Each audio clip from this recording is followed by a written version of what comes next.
That whole situation with your other child. Dad was the one that handled it. He never told me any details. I don't know anything. Angela was sobbing so hard that Nora could barely understand what she was saying. Everyone else was too far away to hear their conversation. Nora frowned slightly, frightening Angela so badly that she cried out, I really don't know. I swear, you can break my nose if it turns out I'm lying. Angela had been vain since she was a child. Nora knew she would never risk her good looks over a lie. Nora couldn't hide her disappointment, but she couldn't be bothered to waste any more time on this. So she stood up and slowly walked out.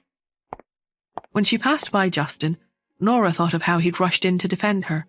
She had thanked him by getting violent herself. She wondered if he was embarrassed by her behavior. She wanted to explain. She turned her head to look at Justin. He was looking back at her, his eyes deep and unfathomable. Nora thought for a moment. Once she knew what she wanted to say, her lips parted. But the moment she opened her mouth, she couldn't suppress a wide yawn. Justin was rendered speechless. Next to him, Lawrence was furious. It was bad enough she attacked that other woman and Mr. Hunt just let it happen. But now she's yawning in his face? Who does she think she is? She's really pushing her luck. As soon as the thought appeared in his mind, the woman spoke.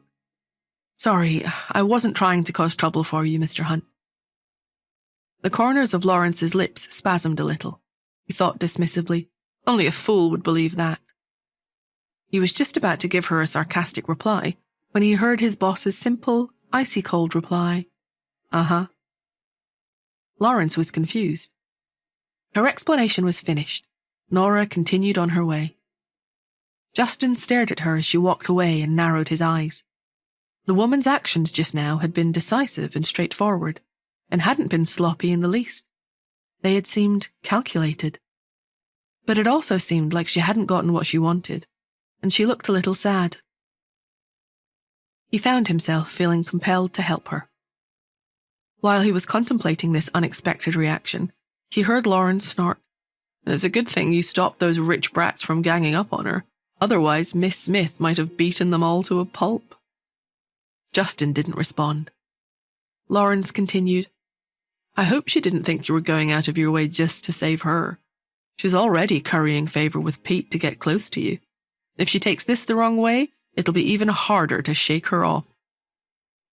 Justin gave him a frosty look. Keep your advice to yourself. Meanwhile, Cherry had made her way to the cafe. She was wearing a t-shirt, overalls, cowboy hat, and sunglasses.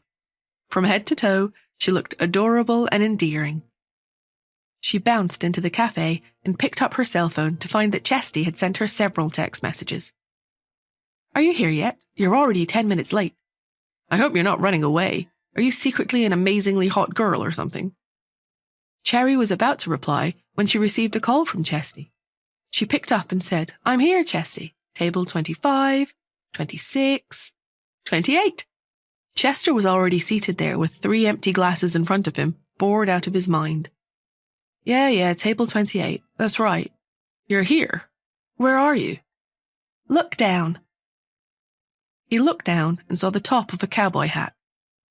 His gaze continued down past the brim of the hat to see the incredibly familiar face of his nephew, Pete. Chester was perplexed. He rubbed his eyes and opened them again. The child was still there in front of him. He became even more confused, and he nervously said into the phone, Leader? I'm here, Chesty. Beside him was the small child speaking in a high-pitched voice. Through his cell phone, he could hear the same voice. Chester collapsed back into his chair as if he had just seen a ghost. He looked at Cherry incredulously and stammered, Leader? Cherry blinked her big round eyes. Uh-huh, that's me. She hadn't expected to find out that her uncle was Chesty either. The two of them had even had pizza with her father. Cherry ended the call on her phone, climbed into the chair opposite, and sat down. Then she said to a waitress, A glass of milk, please. I'm still growing up, so I can't drink coffee. Thank you. The waitress's heart melted into a puddle of goo at the sight of the grinning little kid. Sure, kiddo, just a moment. She quickly ran off to get the milk. Chester felt as if the sky was falling. He couldn't believe that this confident little kid was really his nephew. Pete had always been so shy and clumsy with words. Has he just been pretending to be a quiet kid all this time? Is he just messing with his dad? It was bad enough that Chester himself was messing around playing games all day long. But Pete was the one and only grandson of the Hunt family. He was Justin's only son. If Justin found out that he had been playing games with Pete... Chester swallowed hard. He felt like a dead man walking. Chester shuddered. Suddenly, he jumped to his feet anxiously. Shit, it's already 8:30. Justin will be getting back soon. You have to hurry and get back upstairs to do your homework, or your dad's going to kill us both. He threw $30 on the table, grabbed Cherry by the hand, and ran out of the cafe with her as if they were competing in a sprint. But as he reached the hotel lobby, he spotted Justin exiting the bar with a group of bodyguards and waiting by the elevator. Chester was shocked. He let go of Chesty's hand and said, "Go up the stairs to the second floor while I stop Justin. After that, hurry up to the top floor, and don't let anyone find you." Without waiting for Cherry to reply, Chester rushed toward Justin, trying to suppress his nervous, jittery energy. "I need to have a talk with you, Justin." Justin asked, "What kind of talk?" Chester braced himself against his brother's icy gaze, bit the bullet, and said, A heart-to-heart talk." "I'm not available right now," Justin said coldly and entered the elevator. Chester followed him in. To buy more time, he pressed the elevator buttons for every floor in a panic. "It'll only take a little of your time, Justin." Justin narrowed his eyes and said with mild displeasure, "This had better be important." "Justin, I think I..." Chester racked his brains, but he couldn't think of any troubles that he had. Finally, he mumbled out, I don't like women." He was dumbfounded that that was all he'd been able to come up with. Thankfully, he'd mumbled so quietly that Justin wasn't sure he'd heard him right. When his brother asked him to repeat himself, he panicked. "No, I mean, I don't know what I'm saying, Justin. Chester rambled meaninglessly for the rest of the elevator ride, desperately trying to fill the time and failing to hide his own nerves. When they reached the top floor and opened the door, he saw Pete sitting studying at his desk. He gave a huge sigh of relief. After watching Justin enter the study, Chester snuck over to Pete and winked. "Good work, kid. I made a fool of myself in that elevator, but I guess it was worth it." Pete's mind filled with questions as he tried to understand his uncle's inexplicable words. He wondered if Uncle Chester had gone mad. Downstairs in the lobby, Cherry was puzzled. She had watched her father and uncle enter the elevator, and she had run after them with her short little legs. Unfortunately, she wasn't fast enough, and the door had slid shut before she could join them. Her uncle had told her to go to the top floor. But there were 2 presidential suites on the top floor, and she didn't know which one he wanted her to go to. Cherry wondered if it was possible that Daddy might be the dummy next door Mummy had told her about. She decided to go to the top floor to look for her father anyway. She could ask him why he had made her and her mum move to a different room. Is it because he didn't like us anymore? With that in mind, she entered the elevator, pushed herself up on tiptoe, and pressed the button to send the elevator to the top floor. Hotel Finest's management was very strict. Guests had to use their room cards in the elevator too. As she wasn't staying in one of the top floor suites anymore, Cherry couldn't access the top level of the building by swiping her new card through the reader. She pouted unhappily. After thinking about it, she decided to return for now to the 38th floor, where her new room was. She could go up the stairs from there.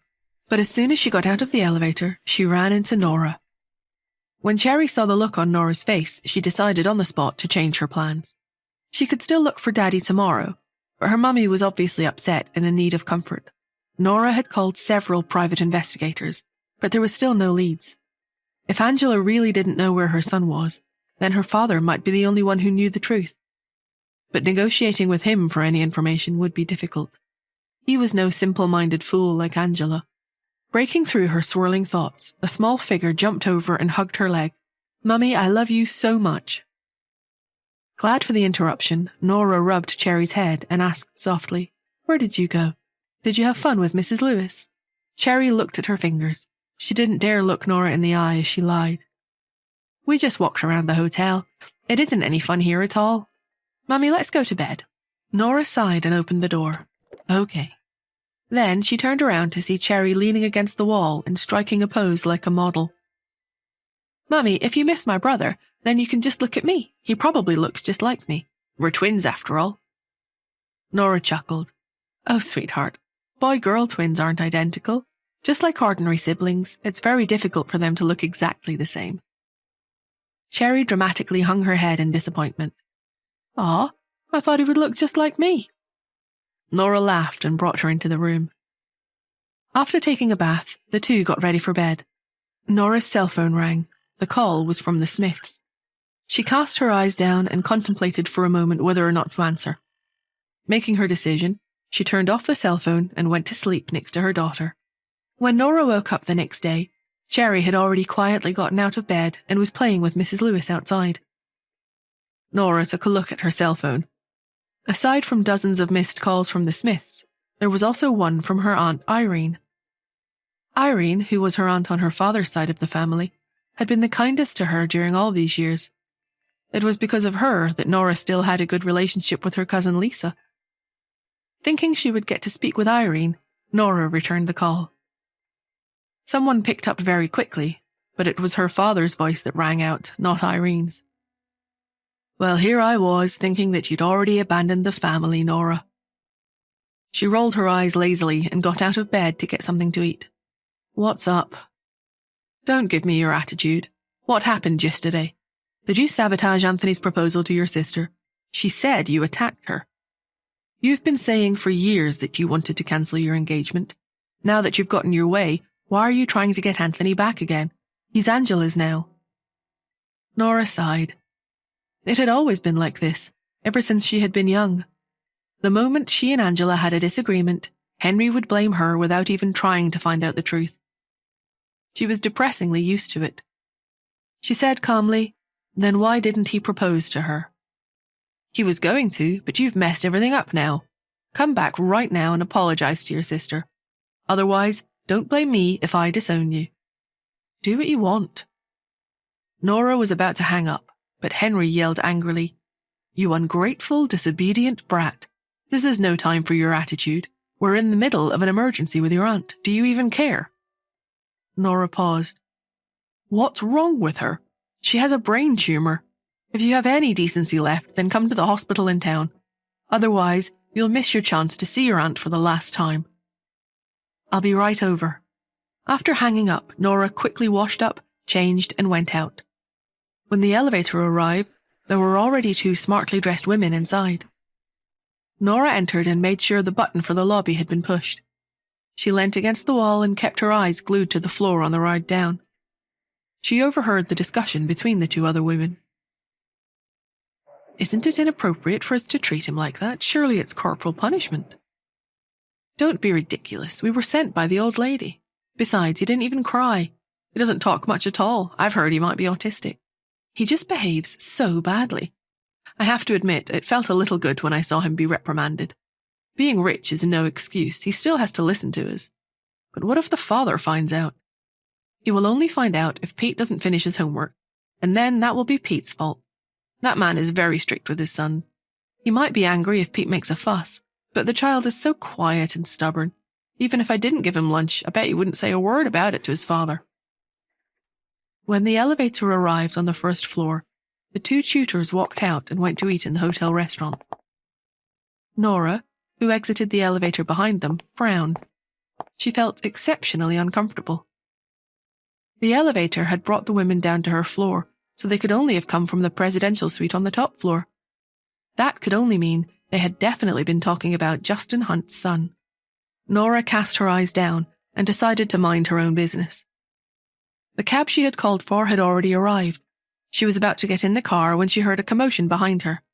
Sure enough, it was Justin, who had come out with his bodyguards. Nora looked away and got in the car. Before the car started, she thought back to the sight of the child being carried along with his head buried in Justin's shoulder. Although she hadn't gotten a clear view of his face, The child had looked about the same size as Cherry. He was likely about the same age as her. Anger welled up in Nora. She told the driver to wait, opened the car door, got out, and walked straight toward Justin. She was stopped by his bodyguards before she got close. Lawrence had already spotted her on her way over. He said mockingly, "Miss Smith, I'm sure you'd like to express your gratitude to Mr. Hunt for his help yesterday.